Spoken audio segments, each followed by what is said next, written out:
போகும்போது உங்களுக்கு தெரியுமான்னு தெரியாது, ரிட்டையர்டான ஒரு எஸ்பி, சூப்பரண்டன்ட் ஆஃப் போலீஸ், உங்களுக்கு தெரியும். இப்போ நிறைய மோட்டிவேஷனல் ஸ்பீச் எல்லாம் கொடுக்குறாரு. டாக்டர் கலியமூர்த்தின்னு சொல்லிட்டு நல்ல பேசுவார், நல்ல மோட்டிவேஷனல் ஸ்பீக்கர் டாக்டர் கலியமூர்த்தி. அவர் பெரிய பதவியிலிருந்து ரிட்டையர்ட் ஆனவர்.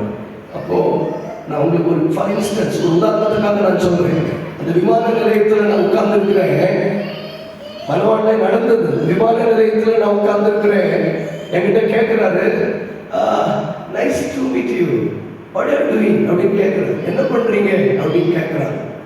நான் ஊழியத்துக்காக போறேன். எங்க தெரியுமா?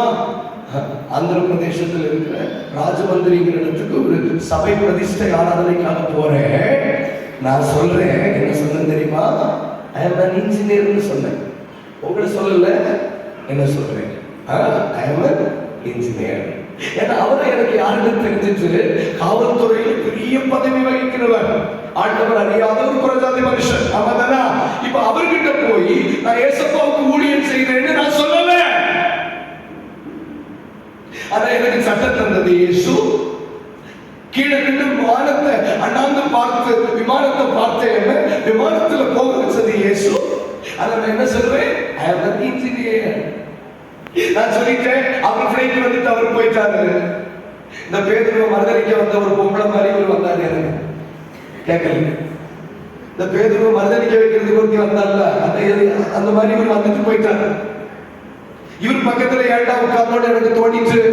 நீங்க நம்ப மாட்டீங்க, அந்த விமான பிரயாணம் முழுவதும் நான் அழுது, கிட்டத்தட்ட ஆவியானவர் என்னோடு போராட தொடங்கி என்கிட்ட கேட்கிறாரு, என் ஊழியக்காரன்னு சொல்றதுக்கு உனக்கு கஷ்டமா இருக்கா அப்படின்னு என்கிட்ட கேட்டார்.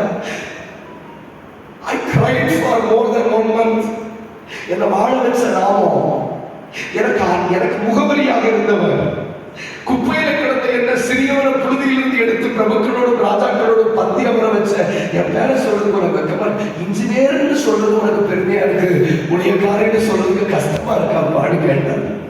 அப்பதான் புரிந்து கொண்டேன், இன்னும் இயேசு என் வாழ்க்கையில பெரியவராக மாறவில்லை. இன்னும் இயேசு பெரியவராக. நான் இப்படி கேட்கிற வாலிப பிள்ளைகிட்ட, ஹிந்து நண்பர்கள், இஸ்லாமிய நண்பர்கள் தான் நோன்பு இருக்கிறத தைரியமா காண்பிக்கிறார். இந்து சகோதரர்கள் தன்னுடைய விரதத்தை தைரியமாய் காட்டுகிறார்கள். ஆனா கிறிஸ்தவர்கள் மாத்திரம்தான் உபவாசம் இருக்கிறேன்னு சொல்றது வெட்கப்படுறோம். ஒத்துக்க மாட்டீங்க, அப்படியே நடிச்சுட்டு அப்படியே போயிடணும். ஒத்துக்க மாட்டோம். அதுக்குதான் ஒரு பக்தன் இப்படி சொன்னா, போலி தெய்வத்துக்கு உண்மை பக்தர்கள், உண்மை தெய்வத்திற்கு போலி பக்தர்கள். நான் உங்களுக்கு சொல்றது இன்னும் விளங்கல, உங்களுக்கு சொல்றது இன்னும் விளங்கல. நான் ஏசப்பாவுடைய பிள்ளைன்னு சொல்றதுக்கு இன்னைக்கு நம்ம காலேஜ்ல வைக்கப்படுறோமா இல்லையா? அதான் ஒத்துக்கிடக்கூடாது. ஒரு ஞாயிற்றுக்கிழமை ஆராதனையை விட்டுட்டு கூட நம்ம கல்யாண வீட்டுக்கும் காது குத்துக்கும் சடங்கு வீட்டுக்கும் போயிடுவோம்.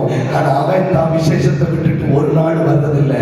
இன்னும் இயேசுவை நாம் பெரியவராக மாற்றவில்லை என்பதற்கு நடைமுறை சாட்சி உங்களுக்கு சொல்லுகிறேன். என் ஊழியத்தில் அர்த்தம் நடக்கல, என் வல்லமையை பயன்படுத்தலை, எனக்கு பல கேள்விகள் இருந்தது. அன்றைக்கு இயேசு எனக்கு புரிய வைத்தா, நீ என்னை இன்னும் வாழ்க்கையில பெரியவராக வைக்காத வரைக்கும் நாம் வாழ்க்கையில பெரியவராக இருக்க முடியாது. இன்னைக்கு நாம் ஒரு பான சோறுக்கு ஒரு சோறு பதம்